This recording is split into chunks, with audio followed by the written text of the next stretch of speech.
Kirchhoff's circuit laws are two equalities that deal with the current and potential difference in the lumped element model of electrical circuits.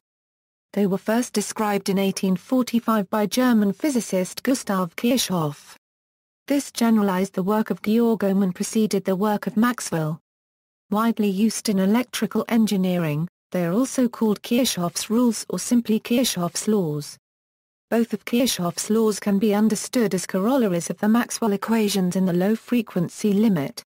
They are accurate for DC circuits, and for AC circuits at frequencies where the wavelengths of electromagnetic radiation are very large compared to the circuits.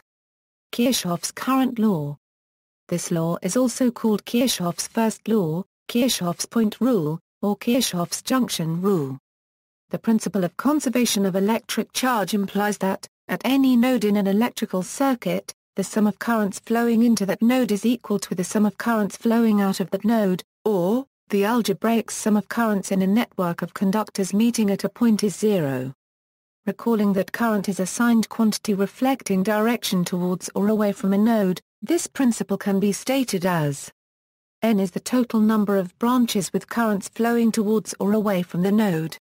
This formula is valid for complex currents. The law is based on the conservation of charge whereby the charge is the product of the current and the time. Uses a matrix version of Kirchhoff's current law is the basis of most circuit simulation software, such as SPICE. Kirchhoff's current law combined with Ohm's law is used in nodal analysis. Kirchhoff's voltage law. This law is also called Kirchhoff's second law, Kirchhoff's loop rule, and Kirchhoff's second rule. The principle of conservation of energy implies that the directed sum of the electrical potential differences around any closed network is zero, or, more simply, the sum of the nths in any closed loop is equivalent to the sum of the potential drops in that loop, or, the algebraic sum of the products of the resistances of the conductors and the currents in them in a closed loop is equal to the total nth available in that loop. Similarly to KCL, it can be stated as here, N is the total number of voltages measured. The voltages may also be complex. This law is based on the conservation of energy whereby voltage is defined as the energy per unit charge. The total amount of energy gained per unit charge must be equal to the amount of energy lost per unit charge, as energy and charge are both conserved. Generalization: in the low-frequency limit, the voltage drop around any loop is zero. This includes imaginary loops arranged arbitrarily in space are not limited to the loops delineated by the circuit elements and conductors.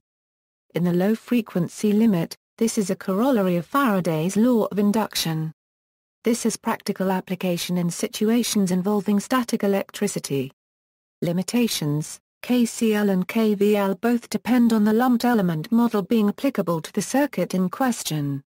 When the model is not applicable, the laws do not apply. KCL, in its usual form, is dependent on the assumption that current flows only in conductors, and that whenever current flows into one end of a conductor it immediately flows out the other end. This is not a safe assumption for high-frequency AC circuits, where the lumped element model is no longer applicable. It is often possible to improve the applicability of KCL by considering parasitic capacitances distributed along the conductors. Significant violations of KCL can occur even at 60 Hz, which is not a very high frequency. In other words, KCL is valid only if the total electric charge remains constant in the region being considered. In practical cases this is always so when KCL is applied at a geometric point. When investigating a finite region, however, it is possible that the charge density within the region may change. Since charge is conserved, this can only come about by a flow of charge across the region boundary. This flow represents a net current, and KCL is violated. KVL is based on the assumption that there is no fluctuating magnetic field linking the closed loop. This is not a safe assumption for high-frequency AC circuits. In the presence of a changing magnetic field, the electric field is not a conservative vector field. Therefore the electric field cannot be the gradient of any potential. That is to say, the line integral of the electric field around the loop is not zero, directly contradicting KVL. It is often possible to improve the applicability of KVL by considering parasitic inductances distributed along the conductors. These are treated as imaginary circuit elements that produce a voltage drop equal to the rate of change of the flux. Example: assume an electric network consisting of 2 voltage sources and 3 resistors. According to the first law we have the second law applied to the closed circuit S1 gives the second law applied to the closed circuit S2 gives. Thus we get a linear system of equations in assuming the solution has a negative sign, which means that the direction of is opposite to the assumed direction. See also Faraday's law of induction, Kirchhoff's laws, lumped matter discipline, references.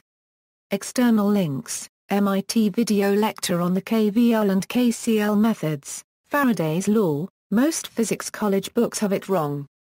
By Walter H. G. Lewin, Ph.D., MIT.